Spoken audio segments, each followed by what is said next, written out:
Que ce soit en Inde, au Burkina Faso ou encore en France, les actions du World Monuments Fund s'opèrent partout dans le monde et ce depuis 60 ans. Et je suis ravie de recevoir Mathilde Auger qui est directrice exécutive du WMF France. On dit WMF ?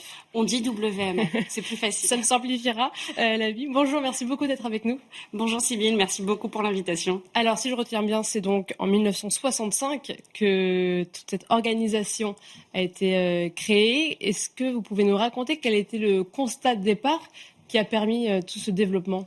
Bien sûr, alors c'est effectivement il y a 60 ans, donc on est en plein Europe après le plan Marshall. Et le colonel Gray, un colonel américain à la retraite, était un grand passionné de patrimoine.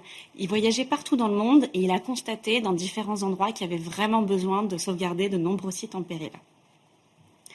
Il en a reparlé à ses retours de voyage. Il passait beaucoup de temps en Italie à l'époque. Et à partir de là, il a réussi à susciter l'enthousiasme de nombreux Américains, même de beaucoup de New-Yorkais à l'époque, pour sauvegarder certains sites dans le monde. Il a commencé à faire quelques grands projets dans des lieux vraiment emblématiques, à la Libella en Éthiopie, à l'île de Pâques au Chili et à Venise au moment des inondations. À partir de là, à partir de ces grands projets, l'ONG s'est structurée, professionnalisée. Et on arrive aujourd'hui, 60 ans plus tard, où maintenant on a fait plus de 700 projets dans plus de 112 pays. Et justement, je voulais revenir sur tous ces chiffres clés de l'association. Combien de projets, dans combien de pays ? Est-ce que vous savez tout ça ? Comment est-ce que vous êtes aussi dans cette organisation ? Alors, dans le monde, combien est-ce qu'on est ? On a à peu près 400 personnes qui travaillent grosse structure. 3 mois de l'année au WMF. C'est une grosse structure, mais c'est assez partagé. C'est-à-dire que ça inclut environ 80 personnes qui sont vraiment les employés administratifs. Et après, tous les artisans, restaurateurs, experts qui travaillent pour nous. Donc, sur ces 400, il y en a par exemple une très grosse partie qui travaille au Cambodge pour nous, à Angkor Wat, sur nos projets à Angkor Wat. Combien de projets actifs actuellement ? Plus d'une cinquantaine dans 35 pays. D'accord. Et alors, quand on parle de patrimoine, en fait, qu'est-ce que ça veut dire exactement une organisation qui s'occupe de la restauration du patrimoine restauré ? Qu'est-ce que vous faites concrètement dans chaque site ? Et j'imagine que ça diffère en fonction de la typologie du site. Tout à fait. On s'adapte vraiment aux besoins de chacun des sites. Mais ce qui est très important pour nous, c'est qu'on travaille sur le patrimoine mobilier, sur le patrimoine immobilier, vraiment oui. Sur les monuments, sur du patrimoine tangible. Et là, à partir de là, on travaille sur des sites très très différents les uns des autres, que ce soit des espaces agricoles historiques, traditionnels, des grottes rupestres ou du patrimoine beaucoup plus moderne et contemporain. On adapte notre action aux besoins, donc ça peut aller de la restauration, de conservation physique, à de l'aménagement, à la réflexion sur l'accueil des visiteurs, comme par exemple ce qu'on a fait à Teotihuacan, ou également des projets de valorisation de ce qu'on appelle en anglais de l'advocacy, pour vraiment défendre certains sites contre des dangers, contre des destructions potentielles. Et on inclut également dans toutes ces actions la protection de certains savoir-faire liés à des monuments. On a par exemple un très beau programme de restauration, de formation de restauration à la feuille d'or au Japon, à Kanazawa, à la taille de pierre en Jordanie pour des réfugiés syriens. En Chine aussi beaucoup. Donc c'est vraiment très très large. Oui, très large. Et comment est-ce que vous sélectionnez les projets ? Est-ce qu'on vous sollicite ou est-ce que c'est vous qui proposez votre aide sur certains sites ? On choisit nos projets à partir d'appels à candidature, d'appels à nomination. Le plus gros de nos programmes, c'est ce qu'on appelle la WATCH, la World Monuments Watch. Ah oui, c'est ça, parce que je voyais qu'il y avait deux terminologies. J'allais vous demander quelle était la différence entre le World Monument Watch et World Monument Fund. Alors le World Monuments Fund, c'est vraiment l'organisation, l'institution, et la World Monuments Watch, qu'on a mis au féminin en français, mais bon, voilà, c'est vraiment un de nos programmes et c'est notre principal appel à candidature dans le monde pour justement sélectionner des nouveaux projets. D'accord. C'est un programme biannuel, international, et tous les 2 ans, on lance cet appel à nomination dans le monde. N'importe qui peut candidater. À la fois des gestionnaires de sites, des propriétaires de sites, des collectivités, des États, mais aussi des individus amoureux du patrimoine qui peuvent tout simplement nous signaler qu'il y a cet endroit absolument sublime à côté de chez eux qui a besoin de beaucoup d'aide. C'est vraiment ouvert à tous. À partir de là, toutes ces candidatures sont examinées par des experts indépendants et internes. On a par exemple un comité scientifique en France qui est présidé par Stéphane Bern et qui regroupe des experts de différents domaines, qui a étudié toutes les candidatures qu'on a reçues en France. Ensuite, on étudie les candidatures viables en interne avec les équipes du WMF.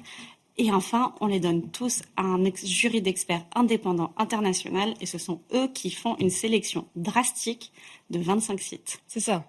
C'est drastique. Oui, 25 sites, vraiment, c'est là, sur notre dernier appel à candidature, on avait plus de 220 candidatures. Et quand vous avez dit projet viable, j'imagine que c'est un des critères phares pour que vous puissiez intervenir. Sur quoi se base cette viabilité ?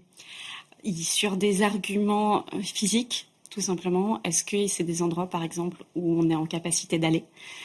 Sur certains arguments aussi financiers, est-ce que c'est des projets qui demandent 450 millions, par exemple? À ce moment-là, c'est pas un projet sur lequel nous, là tout seul, on veut aller. Sur des capacités techniques aussi, est-ce que c'est un endroit où là tout de suite, on a les moyens? Donc sur tous ces critères-là, pour voir vraiment ce qui est viable, sérieux, et à partir de là, on se regarde aussi ce qui est d'un intérêt plus stratégique. C'est-à-dire que comme la sélection est tellement drastique, on essaye vraiment de choisir des projets sur lesquels on pense qu'on a une valeur ajoutée plus forte. C'est souvent des endroits où on peut essayer de réfléchir, par exemple, à une nouvelle solution, une nouvelle manière de faire les choses, qui ensuite peut être dupliquée ailleurs, parce qu'évidemment, on partage tout ce qu'on fait. Et le scénario idéal, c'est que vraiment on arrive à imaginer une solution innovante qui ensuite puisse être reprise et aider d'autres sites par le monde. Parce que quand on vous sollicite, est-ce que les personnes savent quels sont les besoins qui sont nécessaires pour ce site-là, ou en fait ils sont un petit peu dans le flou, et vous êtes là aussi pour faire tout simplement un état des lieux, une feuille de route, et leur dire ce qui serait judicieux pour vous de faire? C'est variable, mais de toute façon, dans tous les cas, on va commencer par un état des lieux et une conversation très approfondie avec notre partenaire local pour effectivement voir, être sûr qu'on a bien identifié les besoins et ensuite les étapes suivantes pour voir comment agir. Parce que parfois, on peut recevoir une candidature en disant, bon, le problème, c'est qu'il y a trop de visiteurs à cet endroit-là, où le problème tient pas tellement au fait qu'il y a vraiment trop de visiteurs, mais que, par exemple, les liens entre les visiteurs, un site touristique, et les communautés environnantes, ces liens se sont trop distendus. Et c'est plutôt ça le problème aujourd'hui. C'était le cas, par exemple, sur un des projets qu'on a terminé à Teotihuacan, au Mexique. On a travaillé vraiment très étroitement avec tous les villages environnants pour voir comment essayer de resserrer les liens, et c'est passé par l'organisation de différents événements avec les populations locales, mais aussi par des études préalables et tout simplement par des redirections ensuite des circuits de visiteurs qui passent par plusieurs entrées, ce genre de choses. Donc il peut y avoir parfois des solutions très simples et d'autres parfois beaucoup plus complexes. C'est très variable. Est-ce qu'il y a un péril que vous remarquez qui est le plus fréquent dans tous ces sites que vous aidez à se développer? Aujourd'hui, on a utilisé notre dernier appel à candidature de la Watch pour vraiment faire cette analyse, pour faire un état des lieux des différents dangers qu'identifiaient les gestionnaires de sites. On en a identifié plusieurs qui sont inégalement répartis, mais c'est quand même, grosso modo, il y en a plusieurs qu'on retrouve partout. Le premier, c'est le réchauffement climatique, le dérèglement climatique qui effectivement impacte 56% des sites au niveau mondial, mais 81% des sites sur le continent africain. Il y a une autre problématique qui est la question du tourisme, surtourisme, sous-tourisme, des endroits qui sont à l'inverse pas assez visités. Le surtourisme aujourd'hui, c'est un endroit un péril qui impacte majoritairement l'Amérique latine et la Caraïbe. Tandis qu'il y a aussi des sous-tourismes du coup et des lieux du coup qui sont pas en fait entretenus par manque de moyens. Alors les manques de moyens est d'ailleurs un des périls pour le coup assez universel à différents domaines, mais c'est aussi sur la liste. La question de l'industrialisation, une industrialisation un peu trop forte qui met en danger des sites historiques, particulièrement le cas en Asie. La question de l'accessibilité et du site de l'histoire qu'on raconte. Et ça, c'est un danger qu'on observe assez fréquemment. C'est des sites qui sont de toute façon fermés au public.